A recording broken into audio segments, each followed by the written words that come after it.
Students, आप सबका हार्दिक हार्दिक अभिनंदन है हमारे इस चैनल पर। तो आज हम लोग वेस्ट बंगाल बोर्ड के अंतर्गत ये क्लास 9 का हिस्ट्री का सेकेंड यूनिट टेस्ट का ये क्वेश्चन पेपर है, जो कि आपके आने वाले एग्ज़ाम के लिए बहुत ही खास है। और इस पेपर से बहुत सारे ऐसे प्रश्न होंगे जो आपको आपके एग्ज़ाम में देखने को मिल सकते हैं, क्योंकि ये सारे प्रश्न बहुत ही महत्वपूर्ण हैं। तो चलिए ना उन महत्वपूर्ण प्रश्नों को एक नज़र से देखा जाए। तो यहाँ पर सही उत्तर चुनकर उन सभी सही का चिन्ह लगाया जाना है कि वियना सम्मेलन का आयोजन किया गया था। तो साल बतलाना है कि वियना सम्मेलन आखिर किस साल हुआ था। वही ऑस्ट्रिया की राजधानी वियना में मेटरनी की अगुवाई में 1815 में यह सम्मेलन किया गया। फ्रांस में दूसरी क्रांति हुई थी तो 1830 में। और जोल्वेरियन संघ की स्थापना किस देश में हुई थी? तो देश है जर्मनी। औद्योगिक क्रांति सर्वप्रथम किस देश में हुई? वो है इंग्लैंड। और स्वेज नहर का निर्माण किसने किया था? तो फर्डिनेंड लेसेप्स ने किया था। 1.6 लोहा गलाने की भट्टी बनी थी। तो लोहा गलाने की जो भट्टी बनी थी वो 1760 में। और बताया जाता है कि 1929 की आर्थिक मंदी का प्रभाव सबसे ज़्यादा किस पर देखने को मिला? तो पूरे विश्व पर देखने को मिला। और रूस में बोल्शेविक क्रांति का कब हुई थी? तो 1917 में। चलिए आगे बढ़ते उससे पहले आप सभी दर्शकों से एक छोटा सा रिक्वेस्ट करते हैं कि अगर वे हमारे चैनल पर अगर फर्स्ट टाइम आए हैं तो प्लीज़ चैनल को सब्सक्राइब कर लीजिएगा और बेल आइकन का जो बटन है उसको प्रेस कर दीजिए, जिससे कि कोई भी नोटिफिकेशन अगर इस चैनल के माध्यम से छोड़ा जाता है, चाहे वो आपके कक्षा से संबंधित विषय वस्तु का हो या आपका first second third unit test का हो, इन सभी चीज़ों की जानकारी, इन सभी चीज़ों का प्रश्न या क्वेश्चन प्रश्न जो होता है, ये सभी इस चैनल पर आपको देखने को मिलेंगे। तो चलिए एक या दो शब्दों में उत्तर लिखने हैं। पहला क्वेश्चन है कि मेटरनी कहाँ का चांसलर था? तो ऑस्ट्रिया। किसे यूरोप का बीमार देश राष्ट्र कहा जाता है? तो तुर्की को। किस देश को विश्व का उद्योगशाला कहा जाता है? तो ब्रिटेन। और वाप्स की खोज किसने किया था? तो जेम्स वाट ने। और 1.5 में बोल्शेविक क्रांति के समय रूसी जनता की आर्थिक स्थिति कैसी थी?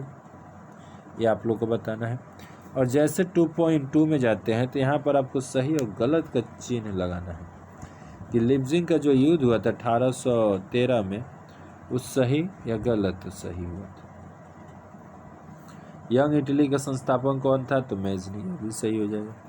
और इटली में औद्योगिक क्रांति का ग्रेट देश कौन सा माना जाता है? जापान। तो ये गलत हो गया, इंग्लैंड को माना जाता है। सॉरी, एशिया का बात है ना, जापान नहीं हुआ। और वैज्ञानिक समाजवाद की स्थापना कार्ल मार्क्स ने की थी। ये भी सही। और जारीना एलेक्जेंड्रा का रास्पुटिन पर अधिक प्रभाव पड़ा। ये सही। आगे तो 3 नंबर, निम्नलिखित प्रश्नों के उत्तर 2 या 3 वाक्यों में लिखने हैं कि वियना सम्मेलन के क्या उद्देश्य हैं। देखिए कितने महत्वपूर्ण प्रश्न हैं। गैरीबाल्डी इतिहास में क्यों स्मरणीय है? उसको लोग कहे जाना चाहते हैं। और औद्योगिक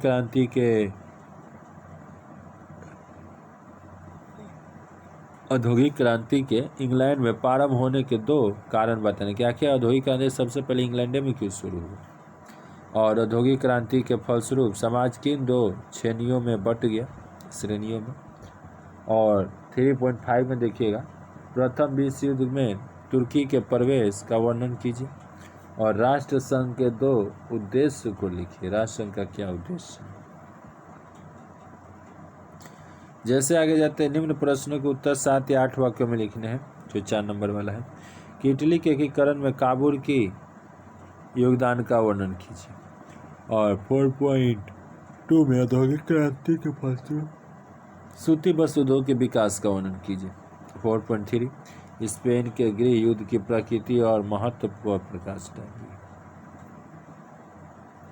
और 5 नंबर, किसी भी एक पर 15 या 16 वाक्यों में उत्तर लिखने हैं कि यूरोप के पुलिस के रूप में मेटरनी के योगदान का वर्णन कीजिए और उसके पतन के कारणों का उल्लेख कीजिए। तो यहाँ पर दूसरा क्वेश्चन कि औद्योगिक विकास के कारण यूरोप की शक्तियाँ द्वारा उपनिवेश स्थापना का वर्णन कीजिए और आर्थिक मंदी का यूरोप पर पड़े प्रभाव का वर्णन कीजिए। तो जो 3 पॉइंट का जो उत्तर है यहाँ पर लिखा हुआ है कि वियना सम्मेलन का उद्देश्य क्या था, तो नेपोलियन द्वारा जो उलट पुलट किए गए जो राजनीतिक मानचित्र थे ना, फिर से उसको पुनः स्थापित करना।